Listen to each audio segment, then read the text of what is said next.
Keto low carb fans, craving some bread? You're in luck, because today I'm going to be baking up a quick low carb bread recipe.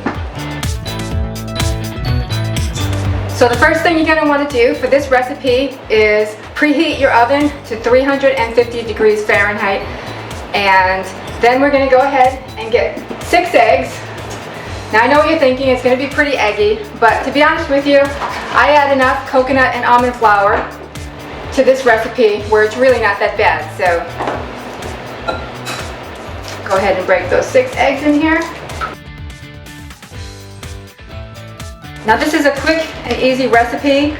Doesn't take long at all. Probably about 5 to 10 minutes of prep time and 40 to 50 minutes of baking.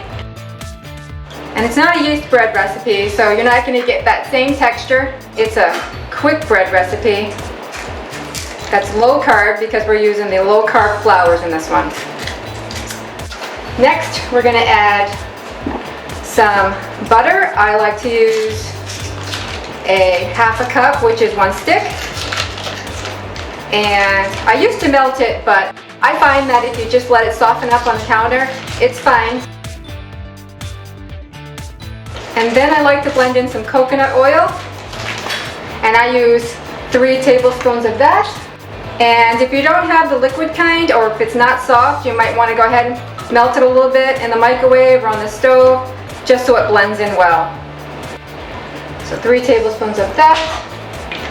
And then I add the flours. I've got 1 1/3 cup of almond flour. And I do like to mix my almond and coconut flour just because I find it provides a better texture when baking than if you just use almond or if you just use coconut flour. But I am going to be working on a coconut flour only recipe, but for this one it's going to be a blend. So let's put in 1 cup, 1/3 of almond flour.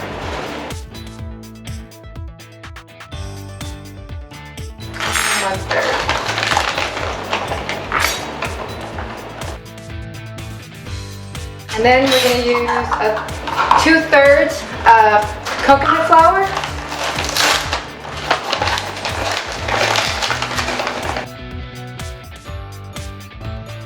And then we're going to use a teaspoon of baking powder.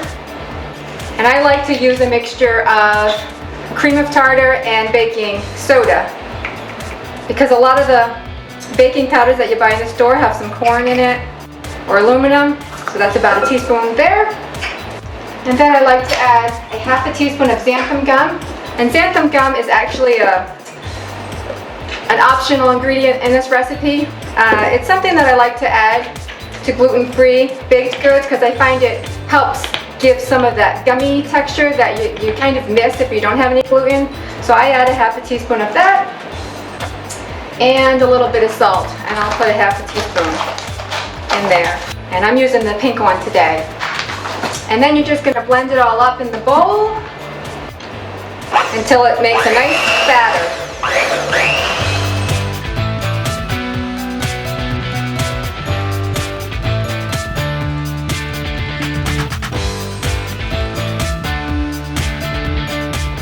So it is a pretty thick batter, especially if you don't melt the butter first. And then I've got a prepared loaf pan. Now I use a stoneware pan.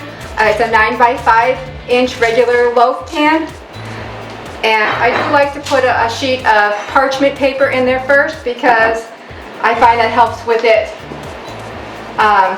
so that it doesn't stick with the pan and it lifts right out. And then I'll go ahead and grease the sides as well. And then you're just going to want to smooth out the top and then put it in the 350-degree oven. And then just, got a little bit on my thumb, smooth the top out. Now it is going to be a thick batter and it's not like a dough, so it is more of a batter than bread dough. Alright, that looks like it's good. Ready to go into the oven. So I'm going to go ahead and pop this in the oven. And I like to start it at 40 minutes and then check it. You want it to be nice and golden brown on top, and then you can do a toothpick test just to make sure that it's fully cooked. So let's go ahead and put that in the 350-degree oven. We're going to set it for 40 minutes. Okay, the bread has been in the oven for a little over 40 minutes, and I just tested it to be done. So let's let it cool for a few minutes and then we'll take it out. Actually, we should just lift it right out of the rack right now. And let it cool slightly for a few minutes, and then we're going to go ahead and see how it slices. The bread's been cooling for about 5-10 minutes, and it's still a little bit warm, but I think it's okay to slice. So let's go ahead and put it on the cutting board. See how it came out. So just slice it up. It's actually kind of a shorter loaf because I made it in a 9x5 pan. If you put it on in a 8x4 pan, you'll get a taller loaf. But it did come out nice, and it is still warm and it's fresh. I don't know if you can see that. I love warm bread right out of the oven.